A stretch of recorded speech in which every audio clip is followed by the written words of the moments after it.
Salut les amis! Savez-vous ce qui est caché dans la tête du président Lincoln? Ou dans la gare de Grand Central Terminal à New York? Aujourd'hui, je vais vous révéler des secrets sur les sites les plus connus d'Amérique dont vous n'avez sûrement jamais entendu parler. Au sein des imposantes faces de granit du mont Rushmore, il y a une chambre cachée à l'intérieur de la tête du président Lincoln.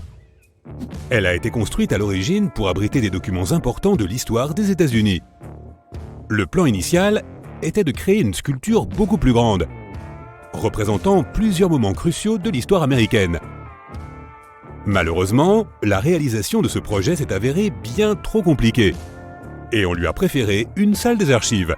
La construction s'est arrêtée pendant de nombreuses années, et la pièce est restée inachevée. Cependant, le projet a été relancé à la fin des années 90 et la chambre a pu être finalisée. La salle cachée raconte l'histoire des États-Unis aux générations futures. Une capsule temporelle de l'histoire américaine. Malheureusement, les touristes ne peuvent pas accéder à la pièce secrète car elle est trop difficile à atteindre. Quiconque traverse le terminal de Grand Central pour attraper son train à l'heure sait que cela nécessite beaucoup d'efforts. Certains Manhattaniens cachés se dépensent également dans un autre coin de la gare. Peu de navetteurs savent que la gare de Grand Central abrite un club de tennis depuis des décennies. Il s'adresse principalement aux amateurs de sport des environs et aux groupes d'entreprises, de sorte que la plupart des gens ne savent même pas qu'il existe.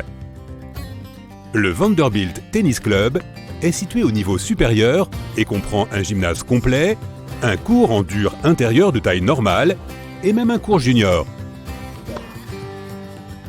Bien qu'il puisse sembler étrange de s'y inscrire, le club de tennis et le club de fitness sont très populaires parmi les habitants. La majeure partie du bâtiment de la Cour suprême est exactement ce à quoi l'on pourrait s'attendre. Salle d'audience, bureaux et autres espaces de travail généralement ennuyeux. Jusqu'à ce que tu arrives au 5e étage. Le bâtiment dispose d'un terrain de basket caché. Surnommée la plus haute cour du pays, ce terrain est fréquenté par de nombreux employés du building. La pièce était initialement conçue comme un espace de stockage, mais certaines personnes ont commencé à la transformer en un terrain de fortune pour pratiquer leur partie de tennis. La tendance a pris de l'ampleur et finalement, il est devenu le terrain de basket que nous connaissons aujourd'hui. L'un des aspects les plus fascinants des chutes du Niagara est l'utilisation de l'eau qui tombe naturellement pour produire de l'énergie. À plusieurs reprises, les chutes ont été réduites à un mince filet d'eau ou même arrêtées à cause du gel et de la glace. Mais un secret peu connu des chutes est qu'elles peuvent être stoppées. En 1969, le corps des ingénieurs de l'armée des États-Unis l'a fait. Pour produire de l'énergie hydroélectrique, les ingénieurs ont développé des moyens de contrôler le débit et la chute de l'eau afin d'en tirer le meilleur parti. Toute cette eau provoque beaucoup d'érosion, de sorte qu'un petit lifting a été envisagé. Malheureusement, ce plan a quelque peu échoué. Mais cette dame-là n'est pas un échec. Elle est une véritable icône, un symbole d'espoir, l'une des figures les plus reconnaissables au monde, et elle porte des chaussures de taille 879. La Statue de la Liberté est l'une des structures les plus reconnaissables aux États-Unis et dans le monde. En 1886, le monument n'était pas un simple symbole. Pendant 16 ans, la statue a fonctionné comme un phare entièrement opérationnel. Les touristes qui visitent le monument américain peuvent accéder à sa couronne pour avoir une vue imprenable sur la ville. Mais autrefois, il y avait une pièce dans la torche à laquelle on pouvait accéder. Malheureusement, l'échelle menant à cette salle a été endommagée par l'onde de choc d'une explosion proche, rendant la pièce inaccessible de 1916 à aujourd'hui. Et elle n'a plus accueilli aucun visiteur depuis. Lorsque le pont de Brooklyn était en cours de construction, l'ingénieur a fait face à deux problèmes importants. D'une part, la ville n'avait pas assez d'argent pour payer l'ensemble du projet. Et d'autre part, les établissements vinicoles locaux refusaient de déménager loin de la trajectoire de cette construction. L'ingénieur a réussi à trouver une excellente solution à ces deux problèmes. Ils ont aidé à financer le pont en construisant des caves à vin et en les louant aux entreprises locales qui avaient besoin d'un espace de stockage supplémentaire. En fait, cette approche était plutôt géniale pour financer le pont. Aujourd'hui, la ville de New York a repris possession des caves et les a débarrassées de leur fonction originale. À présent, elles demeurent principalement inutilisées et sont remplies d'équipements de maintenance. Disneyland est rapidement devenu l'un des sites les plus célèbres d'Amérique.